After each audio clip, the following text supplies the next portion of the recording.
Dikenal sukses, Duta Sheila on 7 ketahuan makan jajanan pakai plastik dan pakaian sederhana. Beredar sebuah video yang memperlihatkan salah satu publik figur terkenal kedapatan membeli jajanan dengan tampilan sederhana. Video tersebut diunggah oleh akun Instagram @undercover.id. Sosok Duta Sheila on 7 diketahui sebagai musisi terkenal tanah air. Begitu banyak kekayaan dan ketenaran yang sudah didapatkan oleh Duta Sheila on 7. Namun sangat berbeda dengan artis terkenal lain jika sukses pola hidupnya berubah.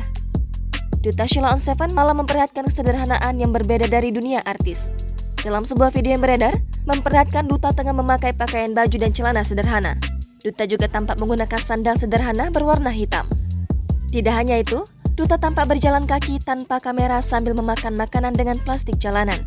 Duta tidak sadar saat makan dengan plastik diam-diam direkam oleh salah satu warganet. Unggahan itu pun mendapat banyak komentar dari para warganet.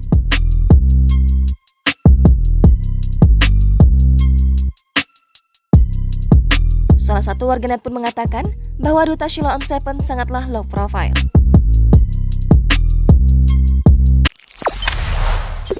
Jangan lupa subscribe, share, komen, dan like ya!